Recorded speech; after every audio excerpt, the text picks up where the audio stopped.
Are you struggling to remember scale shapes and feel like they're all melting into one? Stick around, I've got some great tips to remember your scale shapes. Hello everyone, it's James from Practice Like a Pro, helping you with simple, clear guitar tips to help you on your guitar playing journey. We're going to talk about scales today, and specifically how to remember scale shapes. I'm going to give you some ideas over the first position of the A natural minor scale and show you how I kind of keep them in my head and stop them getting jumbled up. Let's get to it. Firstly, the most obvious one is to literally run up and down the scale. You can have a piece of paper on your music stand like I've got off camera, and you can just run up and down the scale like this. I want this to be your way of measuring whether it's in your head or not by turning that piece of paper over. The following exercises I want you to use as a way to get to here. This one's my favourite exercise for memorising a scale, and I don't really have a special or catchy name for it, I just call it adding a string. So what we're going to do is, let's say, using A natural minor, and we've got 5, 7, 8, 5, 7, 8.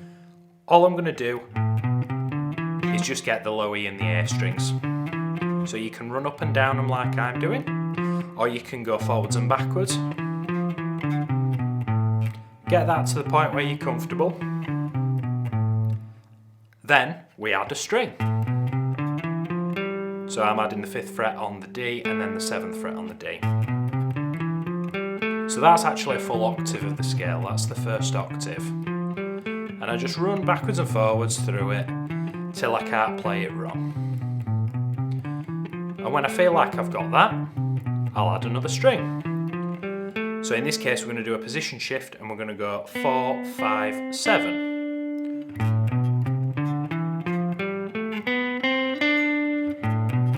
I'll get it forwards, and then I'll get it forwards and backwards. As I get more confident, I move through all the strings until I get to the very top, and you can even do this backwards as well.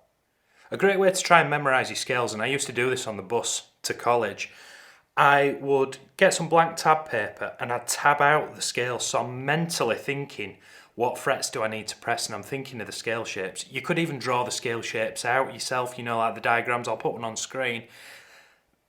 This is a great way to sort of detach yourself from your instrument, because we can't always practice with his instrument in his hand, but also it might just be that extra little bit of something that kind of commits it to your memory and really does help.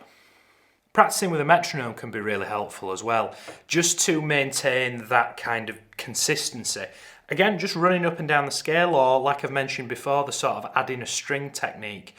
Just playing it on sort of quavers every time the metronome clicks. You could play a note, or you could do quavers, you could do 2 per note.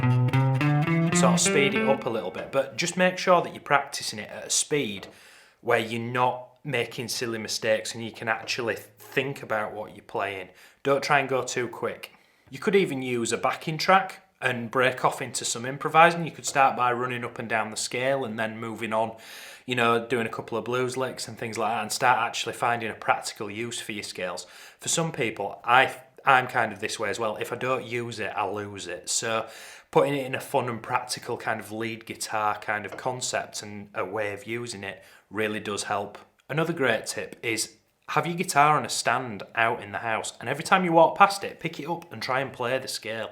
Now it's this sort of short-term recall, maybe half a dozen times a day that you do it. It'll only take you 20 seconds, but it's rinse and repeat. It's the repetition of going round and round and round and round it. And also, if your guitar's sort of nicely displayed on the wall or you've got it in a stand, you'll find yourself picking it up more and more and more. So that's another great tip outside of scales. Sitting on the sofa or the couch at home while there's some adverts on TV or something's on the telly that you're not really particularly interested in.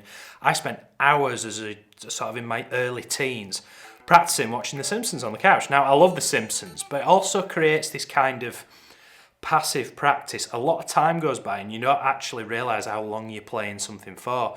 And again, I say it again and again and again, it's this leaving something, coming back to it, leaving something, coming back to it. It's this constant need. You're asking your brain to constantly recall this information, and it's things like this that are really going to help make it stick. I hope you found that useful. If you did, please let us know in the comments what scales you're practicing. Above me, you can subscribe to the Practice Like a Pro YouTube channel. We've got all kinds of lessons for all kinds of levels. Please do consider subscribing to us content. And over here we've got some other videos if you've got a little bit more time and fancy learning something else. Cheers.